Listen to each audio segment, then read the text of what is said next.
Thank you so much to those of you who are able to stay. I promise you, I think the next 25 minutes or so is going to be fascinating. I'm certainly looking forward to it. I've been looking forward to it all of this WTM.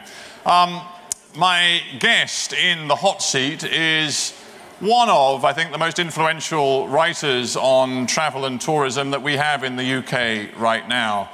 He works mostly on the Guardian newspaper. He writes other things as well, but he's based at the Guardian newspaper.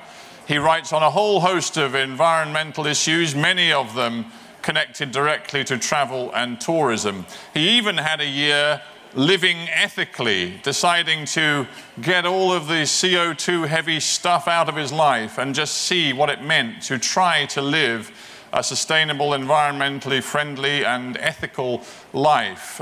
He's written extensively about that, but he's also, and here's the proof of it, he's also written an extraordinarily important, I think, book about the nature of today's travel industry. It's called The Final Call, I believe, actually. You can even get it discounted here at WTM. We might tell you more about that later. You may decide you do or don't want it when you've heard his voice. He's smiling, so that's good. He's got a sense of humour. Please invite onto the stage right now Leo Hickman. Hello, Leo. Thank you, Bert. Take a seat, Leo.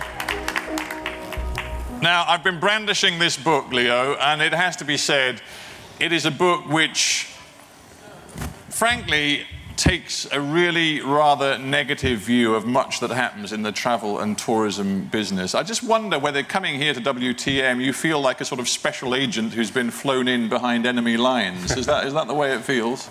Well, actually, the story of the book started at WTM, I'm pleased to say. My initial wave of research started by coming here in 2005, and I followed it up after all the travel that I did for the book in 2006. And I made some key contacts and secured some interviews and got many great ideas and themes for it. So it feels like coming full circle now that hopefully people have had time to digest some of the themes. I mean, it just seems to me that you essentially approached your project with the idea that tourism and the growth of tourism is a negative for the planet. Is that broadly true of your initial approach? Well, that was certainly a question mark I had in my head, and I wanted to interrogate and investigate that notion that probably isn't heard that often in this building, but I certainly hear it and have thought about it long before I wanted to explore it in that book. When I was doing, as you mentioned, that year before, when I did that year of almost a journalistic experiment of living a whole period of a year with both my wife and our young baby to try and investigate every single aspect of our Western lifestyle, if you like, and all the areas I investigated, the holidaying and the tourism issue was the one where I found some of the hardest questions to answer, and the ones that left me with some of the nagging issues that led me to then go on to write that book. And I want to talk in detail about the book, about the places you went and the conclusions you drew from the experiences you had. But before we get there, it just strikes me, has not the last hour had an impact upon you? The fact that there are so many brilliant projects now which are totally dedicated to the notion of sustainable tourism and benefiting local communities, local people and their environments with tourism dollars, does that not actually make you wonder whether you got it right in your overall analysis? No, it absolutely cements, in my view, some of the conclusions I made in the book, that there is a wonderful, what I would say, tiny corner of this industry that is doing some remarkable things. And tiny corner? I would say a tiny corner from what I saw when I spent a year researching that book and travelling to about 12 different destinations and crucially investigating 12 different types of tourism. Because there's no point just calling this huge homogenised blob of the tourism industry. That, you know, it's a vast industry, arguably the biggest employer of any sector in the world, the travel and tourism industry. And there are cruise ships, backpacking, luxury holidays, skiing holidays, you know, sun, sea and sand type holidays. I wanted to investigate all the different types of tourism rather than this big blob of a term called tourism. But what I've seen in the last hour and what I saw back in when I visited WTM a few years back and came to this same event were remarkable projects, and hopefully some of the lessons learnt can ripple and spread throughout the industry. But I would still maintain that I think it's a tiny corner of the industry. Before we get to specifics in terms of locations and problems, just another overarching thought is this. You know, everybody here who's running a business in the tourism and travel business wants to see growth. And growth is happening. You know, despite the troubles of the world economy, the number of flights around the world is expanding every year, the number of destinations is expanding, the number of countries who are committing and investing in the tourism business is expanding, the number of travelers who want to go overseas is expanding, particularly in the emerging markets, China, Brazil, India, all these countries. Is it your premise that, frankly, that has got to stop? Growth has got to stop, because tourism, however sustainably it's done, in the end is damaging the planet. The growth, therefore, has to be stopped. Well, I don't think there's no point denying that the growth is going to continue. You just need to look at the UN's figures on projected growth for, you know, tourism arrivals into the next couple of decades to see that there's this huge curve going like this. And whether we have to work with the reality that's going to happen. Now, what I did in terms of researching the book was visit destinations which are already under huge stress, both environmental stress and also some economic and social and cultural stresses caused by tourism. Now, one of the key chapters I looked at, in fact, was the rise of the amount of tourists coming out of countries such as you mentioned, India and China, as these sort of burgeoning middle classes have the quite, you know, understandably and rightly in a way, have that aspiration to travel, just as we've done in the UK for the last sort of 40, 50 years, and again seeing huge growth. Now, how do we marry the realities of the stresses that are already being placed on those destinations with that huge growth? Now, in terms of some of the solutions to that, I'm not, and I never do argue in that book, that we cap tourism now and essentially say, all the people who've travelled before, lucky you, you've all seen the places. People in the future will not be able to travel. But I think we need to make some, or the industry, and I see three stakeholders in this: the tourists themselves, the sort of the middlemen, the tour operators, if you like, or the industry, and then the destinations on the ground. They all have their own unique responsibilities. And if we are going to absorb that growth and manage it, then there needs to be some very, very big and crucial decisions made, arguably yesterday, into if the industry is to preserve essentially what we should describe as any other industry are your assets, essentially the people and the natural habitats and destinations. It's a very unique industry in a way, and that's what attracted me to the subject, in the fact that your asset is essentially people.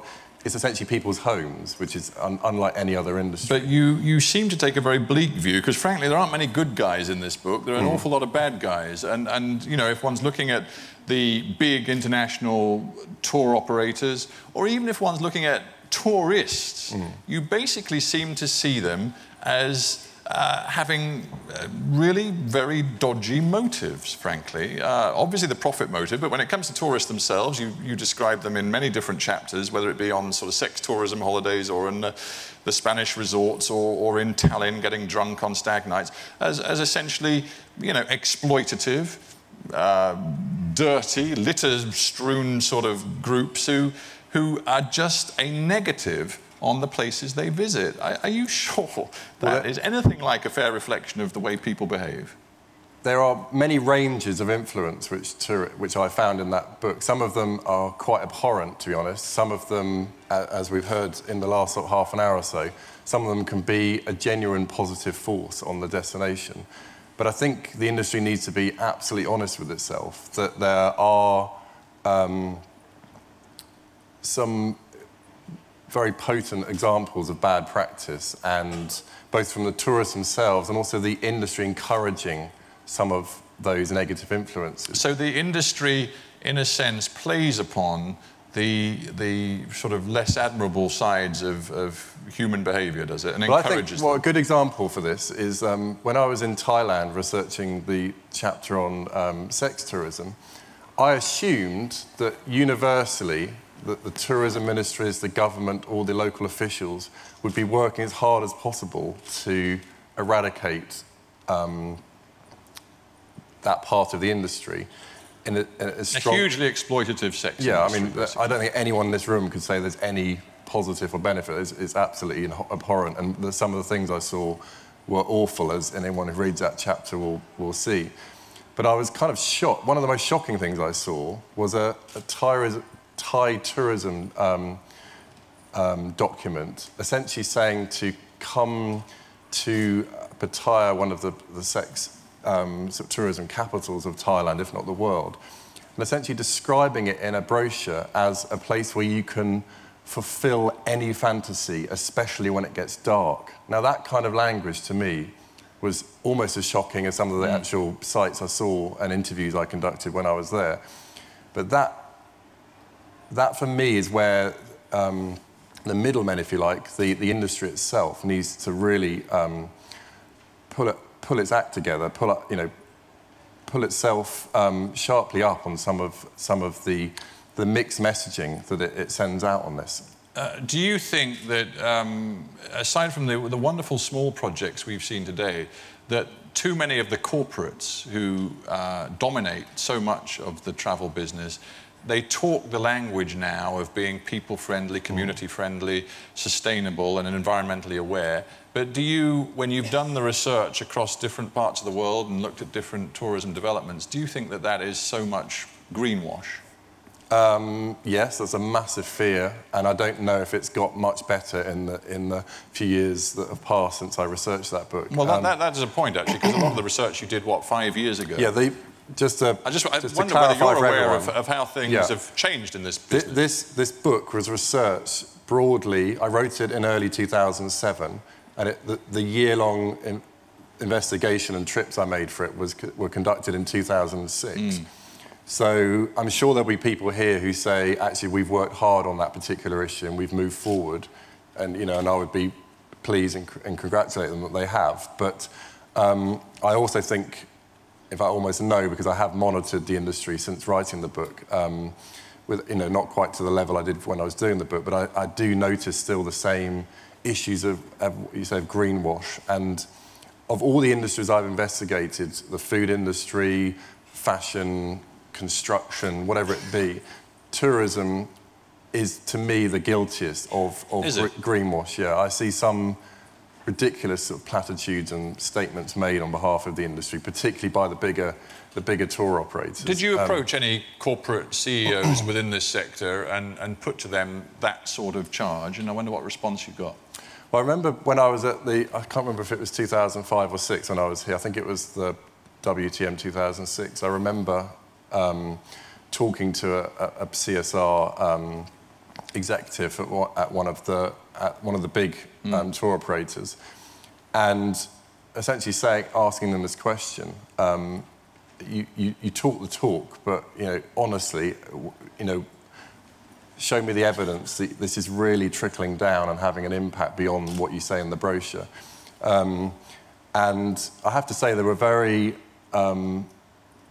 First of all, it was the talk was very positive. They were saying, "No, believe us, honestly." And then I noticed the sort of the mood getting a bit more agitated, a bit more dismissive. That actually, what you're persisting with this question. Why do you want to? I've already told you. No, we are making sure this has happened. Now, you could say that's me not listening to their wonderful initiatives, but then that certainly didn't marry with what I found in the book. And crucially, the way I wrote the book is I wanted to make sure there's only the final chapter is really my voice. I made sure that it was really the people on the ground, right from the chambermaids and the taxi drivers, right the way up to CEOs of airlines and hotels, that they were the people telling in their own voice what their own issues were. Before we get to some of your perhaps prescriptions for the future of the industry, let me just in brief go through a few specifics with you.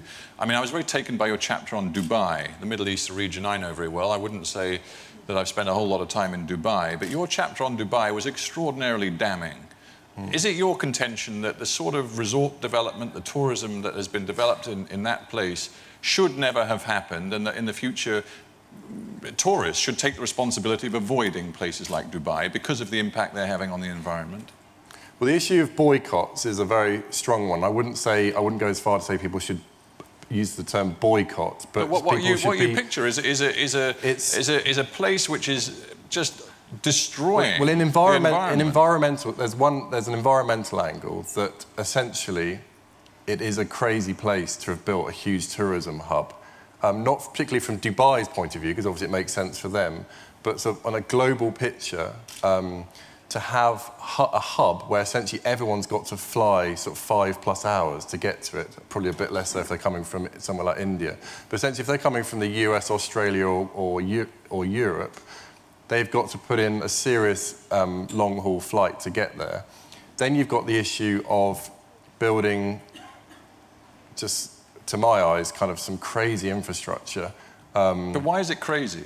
Because it will be, in my belief, is that there's huge water issues and ultimately energy issues that are going to come down the track with places, not just Dubai, but many places I visited. And to me, it was emblematic of an industry that totally lives in the present tense. It doesn't live in the future tense. It very, very rarely ever thinks beyond a sort of 5-10 year horizon. And I think my feeling is that it's incredibly short-term thinking to believe that everything's going to be hunky-dory, A-OK for that form of tourism beyond, you know, let's say beyond the sort of decade-long I mean, if we pick themes through the book of sustainability and the threats to long-term sustainability, one of the themes is water. Yeah, water occurs time and again, and it seems to be your contention that in a whole host of different ways, this sector, this industry, frankly, just does not understand the effect it's having on the planet's water resources. Yeah, unquestionably, the biggest surprise to me of writing this book was not the issue of CO2 emissions. That was already a given that was going to be an issue. What I was genuinely surprised, wherever I went, Cancun, Mexico, Kerala in India, Thailand, wherever it was, even in the Alps at ski resorts, the issue that nearly everyone was waving their hand about, screaming as their #1 issue, was the issue of water consumption. And that actually really surprised me. And that is an issue, and I'm really pleased that Catherine Mack won that award a minute ago for writing that piece about water consumption, because that really is an issue that the industry, it really is not getting to grips with. Yeah, but, you know, then we come to more prescriptive noises coming from you. I mean, you know, you avoided earlier saying to me, oh, Stephen, I'm not saying people shouldn't travel or that you know, people in China can't have the right to enjoy the same travel experiences we've had in the West. But at some point, you have to be prescriptive. You know, you write a chapter, much of which is about golf courses. I mean, golf courses are a particular bugbear of mine. Whenever I see them being constructed in the desert, I think, what is all that about? You clearly share the same feelings about golf courses around the world. But is it your contention that at some point government should step in and say to developers, tour operators, and the rest of this industry, you just can't build golf courses here, there, or indeed almost anywhere? What really struck me was tourism, again, is a unique industry in the world for being incredibly unregulated or under-regulated, and for a whole host of reasons. And the thing about golf courses was interesting, and the fact that it's a sort of chicken and egg thing for me. Is it really that we as tourists are all waving our hands saying we really want to play golf when we go on holiday? Or is it the industry thinking, we really think the tourists really want to play golf, therefore we're going to carpet these deserts with incredibly water-intensive and pesticide-intensive sort of mini oasis, essentially, golf courses, which have a ridiculously huge demand on local water and have huge, as I saw in Spain, huge conflicts with agricultural needs as well. Now, I personally think the industry needs to be much, much smarter in not assuming what the tourists automatically want, or whether it becomes a self-perpetuating thing where the industry sort of feeds this idea that we want golf, so we as tourists go there thinking, oh yeah, I went to Thailand or I went to Dubai because I wanted to play golf. When actually it seems, for those sort of things, I think there needs to be massively more smarter and more intensively discuss regulation in terms of, because essentially it's not me that's going to suffer from this. It's the, as I said before, the asset, the destination on the ground is going to suffer. And we've seen this all over the world, where destinations go through this very predictable curve of development, and then essentially destinations die and go into a sort of death roll, if you like. And I saw this particularly in a place like Benidorm, which saw this remarkable growth and development, and it through the 50s, 60s, and 70s into the 80s, and suddenly it got degraded. The perception was the destination was degraded, and then their desperation to attract more tourists in the future, they thought, well, everyone else is building golf courses, we need to build a golf course, or a water park, or whatever it might be. And you see this kind of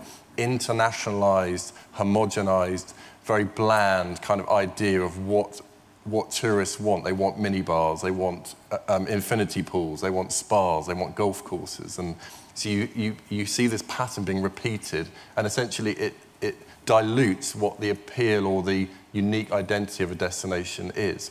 But I come back to a simple point. If you read this book and look at your analysis of the travel and tourism business, there's very little positive.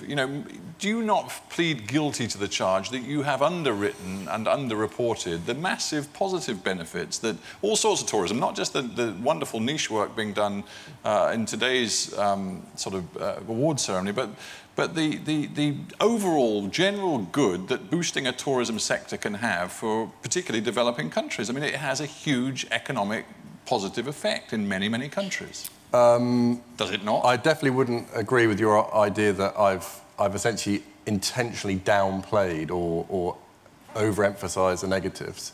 What I absolutely generally what I saw, I reported, and. Yeah, but you chose to go to particular places. I mean, you could argue that choosing to go to the Bangkok sex quarter, or indeed choosing to go to Dubai, which has a very particular set of environmental issues, is sort of loading the game but I also in the favour of a negative... I also went to Costa Rica to look at the claims of ecotourism. And I generally talk to as diverse a range of people within the industry as I could. Well, here's a question for you, which is relevant to this conversation. Why is it that yours is quite a lone voice? If you look at the spread of travel and tourism writing generally, very few people are adopting the approach and asking the questions that you are. Why? Well, I think that's a really important point, and actually I was going to make that point in answer to your last question, was that and again, I keep stressing that tourism is a kind of unique industry, but even in the journalism it attracts, it seems to be a unique industry. And the fact that the travel journalism is, in my opinion, essentially just advertorial. There's very, very few critical voices, and we've heard a few, in the awards just now, which is welcome. So you're saying... But essentially, if you pick up any travel supplement, and I'd even include my own paper in this, possibly, if you pick up any travel supplement, any newspaper or any travel magazine, it is essentially... I can't really describe it as anything else other than advertorial. You're saying it's corrupted, basically. Well, you shouldn't take it seriously because there are vested interests at work, which mean that... Well, look at the way it works. The travel industry is the gatekeeper to that journalism. You don't get to go and to review that hotel in Dubai or Costa Rica or Australia or wherever it may be. Because it's such an expensive business, travel, virtually, hardly any newspapers or magazines in the world actually pay their own way for the journalist. And so you get the situation where the industry is the gatekeeper, and relationships have to be built. If you're a career travel journalist, you have to nurture those contacts. Otherwise, you're not going to be invited back to review the next hotel that's opening next year or next season. And that is incredibly worrying. And it is always worrying in any industry which is like that, be even motoring journalism. But for some reason, travel journalism seems to be even worse in the fact that it doesn't have... Well, I really can't think of very many critical voices. A lot of what you're saying is fascinating, and I'm going to just see if there are a couple of questions before we finish. But just before I do that, and we don't have that much time left, I want to ask you this. If an independent media isn't really acting as a watchdog and a genuinely objective sort of analyst of the way this industry works, then where is the pressure going to come from to change the way the industry does business? You wrote this a few years ago, but you insist that things really haven't changed very much in the intervening period. So where is the motivation, particularly in the mass market, going to come from to change the way this industry does business? Well, you know... Is it going to have to come from government? It's going to take a broad mix of everyone. You've got the NGOs such as Tourism Concern who've been beating a brave path on this for 2 decades or more. You've got to hopefully through writing like mine and hopefully through other journalists who tackle this, get people read the tourists themselves and also the industry absorbing some of these issues and not going into sort of denial mode, which I saw all too often when I was researching this. And I think you're right. I think we've talked about regulation before, but I think some of the governments and local governments on the ground in the destinations really need to look hard and again move out of this kind of present tense thinking everything's rosy now, and we've got to think about how you're going to bring, say, I've got young children, what destinations are they going to be going to in sort of 20, 30 years' time? And crucially for the industry and for the destinations, what destinations are they going to have left to put in the brochures and put online to draw those customers back? And I can't emphasise enough how little evidence there was of people thinking about the next generation of tourists. It seems to be a very blinkered industry that just is living for the now, perhaps understandably, because there's a whole complicated brew of issues, economic and other issues that cause that. But I think... But some of this, you're suggesting, is about changing the attitudes and the mindsets of individual tourists, people like you and me who go on holiday. Undoubtedly, yes. I think we as tourists still treat our holidays as an act of consumption. But hang on, this is called Hotseat, so I am going to put you on the hot seat a little bit. I mean, you live in Cornwall for a start.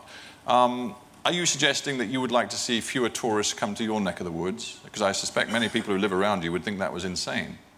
Well, there's a difference between... It's not all about high volume, it's about the quality of visitor fair you point. get. It's not just about volume, but it's partly about volume. You see Yeah. clogged roads in Cornwall, and I'm sure you don't like that, but you also see full hotels, and you also see plenty of jobs. And in an area which suffers from very high unemployment, if the tourism sector was taken out of the equation, unemployment would be terrible. That's a very important point. Diversification away from and not being uniquely vulnerable to tourism is really important. I saw that all over the world, where destinations that effectively only deal in tourism are, and I guess they're seeing that right now in the kind of economic crisis, are incredibly vulnerable to the whims of our decisions as consumers. Right, but in a world where the economic picture is very cloudy and where many sectors are suffering, if you have a successful tourism business, it's very hard to tell people who work in it, frankly, we're de-investing in this because we don't want to be over-reliant on tourism. I mean, right now, that's a very difficult message to sell. Yeah, and I think I'm not pretending there are easy answers to this. As anyone who reads the concluding part of the chapter, I talk about the concept of sort of Goldilocks travelling, where the tourists themselves, and this is the message for the tourists, is that I'm not saying we just pull up the drawbridge and we just abandon all these destinations, particularly in the developing nations, that we have asked to invest in or encouraged to invest in tourism. That would just be, completely unethical to do that. But I think we need to hugely up our game in terms of our awareness of our huge influence as tourists, and the sort of what I really saw as a big problem was the lack of trickle-down in terms of the money that we spend. So in sub-Saharan Africa, for example... You don't believe in trickle-down, because I know a lot of people in this room absolutely do believe that the business they do around the world and the monies they invest do trickle down to communities where their resorts and destinations are based. Yeah, but it's a question of how much trickles down. This is a really, really important point, and I can't stress this enough about the huge variations of trickle-down and the absolutely pitiful trickle-down you get from industries such as all-inclusive hotels and cruise ships. Now, to me, they are the two flag-bearers, if you like, of where this industry is going horribly wrong, particularly in terms of the trickle-down into the local economy. And just... So the package, the package concept, whether it be cruise ship or... Not particularly package, but the all-inclusive. Yeah, well, the all-inclusive package. The idea of all-inclusive holidays is I really can't see very many benefits at all, where the money essentially, let's say nominally someone spends £1,000 on their holiday, you will see barely sort of 15% or less than that typically actually what I call sticking to the destination, actually going into a local person's pay packet, or crucially being used to buy supplies off a, say, a local retailer or local farmer for the food. And that is a real area that needs serious challenging, a final particularly thought. as the industry seems to be moving even more towards all-inclusive. Well, that's an interesting thought people might take away and ponder. A final thought, and this is very personal. You've done your year of ethical living, you've written the book, you've slagged off the tourism sector. Where do you and your family go? Constructive criticism, I wouldn't say. Where do you and your family go on holiday these days? Well, I live in Cornwall, so I can... So you don't take holidays? I'm fortunate to live at home. No, the last holiday I went, actually, was about 5 years ago. A foreign holiday, was actually to one of the nominated places in Morocco, the Casbah in Morocco. Actually, I've been there too. Yeah. It's fantastic. Well done, Tubkal. Yeah, but so but that's a bit of a bleak message too. You're saying, okay, well, I'm lucky. I live in a beautiful part of the world, but you know, if you follow my message, people will take way fewer holidays. In your case, you haven't had a holiday overseas for 5 years. Is that? That's more to do with probably having very young children than anything else, and them liking bucket and spade holidays. But. No, I absolutely, and anyone who's read this book will know that I'm not saying never go on holiday. Travel is a uniquely bad thing. I'm passionately arguing that it's an incredibly important industry, clearly, you know, the biggest industry in terms of employing people around the world, the travel and tourism sector. So, absolutely with a passion saying we, the industry, needs to really seriously up its game, just from a self-preservation point of view. This is why I keep saying this is about asset degrading, essentially, and essentially holidaying or buying access to someone else's home, which is a unique industry, and why, if we want this industry to thrive, especially with predicted growth, as you say, with, you know, tourist arrivals booming in the next few decades, how we don't end up with a scenario where some of the most, you know, cherished and loved destinations in the world, be it a tropical island or you know, the Acropolis or, you know, Machu Picchu, whatever it is, we've got to think of ways to nurture and protect those. Indeed. Now, Leo, I've been fascinated by this, and I've got a few more questions, but I'm going to have to restrain myself because it's pretty much lunchtime in a minute. But just because Leo's message is, I think, so provocative and challenging to many people, indeed, in this room, we haven't got roving mics, I don't think, but I would just love, if anybody wants to ask Leo a direct question right now, maybe based on your own business or what you do, I'll take a couple and then we must break for lunch. But I've got a lady here and a gentleman there. Madam, actually we do have a roving mic, fantastic. So we've just got time for a couple. So madam, give us as briefly as you can a question for Leo. You're going to hate me because it's not a question. Oh, well... Tricia Barnett, Tourism Concern. I just really want to congratulate the organisers for being brave enough to put Leo up there on a platform, because previous years it's always been someone from the industry. So congratulations, Fiona and Jane. It's been very provocative. I just wanted to say that for the first time ever, Tourism Concern's having a session. And we're having a session tomorrow at 11 o'clock, which is going to take what Leo says forward. So we're arguing that everything Leo's talking about is about human rights. And actually, there's a whole business case for human rights. And we think that we've got some of those answers to take it forward. So if you want to come and see me, or if you want to come tomorrow, there are way forwards. Well, and we can get out of this mess. That's good to hear, but pats on the back are wonderful, but I'm looking for some other points of view as well. But I do thank you for that, and I'll now go to... There's a gentleman at the back. You've been very patient. Yeah, go on, sir. All right. Fascinating session. Thank you very much. I haven't read the book yet. I'm looking forward to reading the book. However, a number of things... There are so many pieces of this that this could be its own longer session. It could, with different but it's views. not, and we've got to be quick. We understand so that, but give us a quick one. If you give me a moment, because I think it's worth the time there. To begin with, what I would just say to a couple of points. Yes, let's get tourism right. However, if we look at it on a global scale, I feel that what you've been talking about, is this not too negative? Are you missing the point here? I would wager to say, I haven't read the book yet, so I can't speak from that point of view. But I do think there's a point missing here. One, this whole notion of, are we really saying let's decrease tourism, or should we be doing that? From a conservation perspective, if we were to decrease it, or stop it, or prevent it, we would unleash a conservation nightmare rather than save the world. I can tell you right now, you know, the fact that Gabon put 11 million acres of land under protected status that was in mining and timber concessions, creating 13 new national parks, looking at responsible tourism as an avenue to offset those destructive extractive industries. The fact that today in Brazil, half the Pantanal, the largest wetland system on the planet, is protected and not a holding pen. I'm enjoying your point, but I think you've made an important point. Let me just put it to Leo, because that's what I really want to hear. I want to hear Leo's response. I mean, there we've just had concrete examples of the ways in which boosting a tourism industry in a country like Gabon can actually allow the Gabonese government to do very good things in terms of environment and sustainability. Tourism is part of the solution. You pose it as part of the problem. No, I was saying it can be a useful tool, but it's also a very blunt tool, and it needs to be incredibly carefully handled, particularly as a development tool or as a conservation tool. And I hope you do get a chance to read the book, because obviously there's dozens of issues and nuances I haven't really had a chance to deal with here. But in the chapter about Costa Rica, I explore this particular issue, whether tourism can be a conservation tool. And if so, what are some of the mistakes that have been made in the past, and what are some of the great examples which have proved that tourism can act as a very positive force, particularly in the context of conservation. So it's, you know, it's a more, obviously, inevitably, the book is a more subtle message, and is filled with examples, hopefully. Right, let's get one more voice in, and then we'll break. But, yeah, ma'am at the back, you go for it. Me? Hello.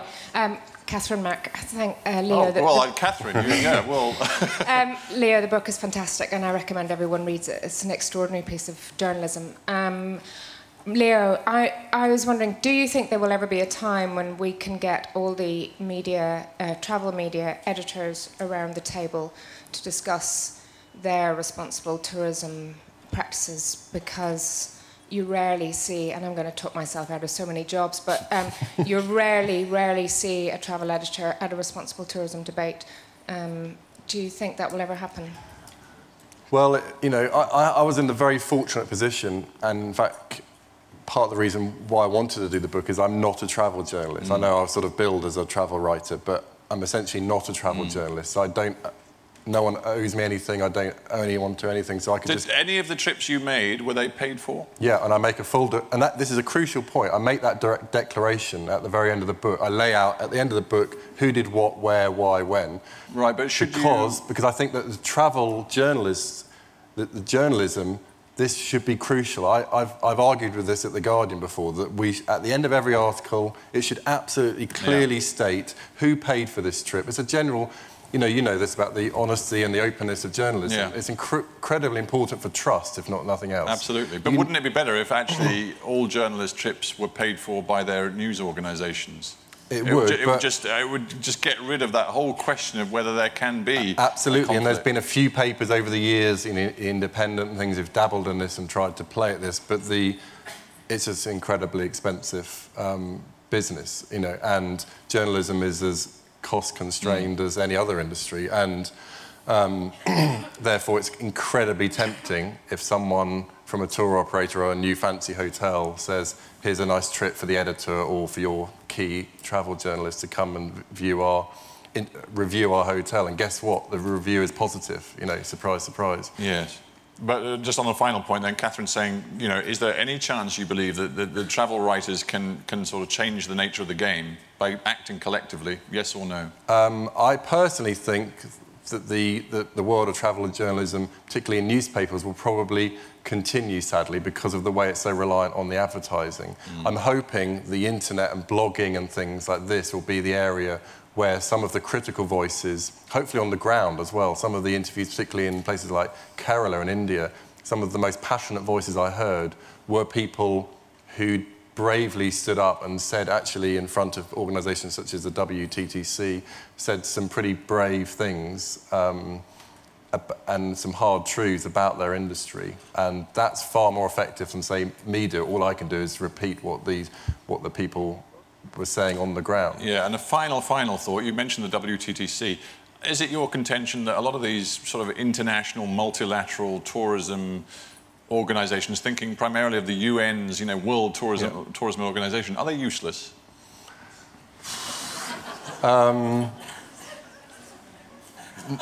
Sure, that's a difficult question. You stumped me now.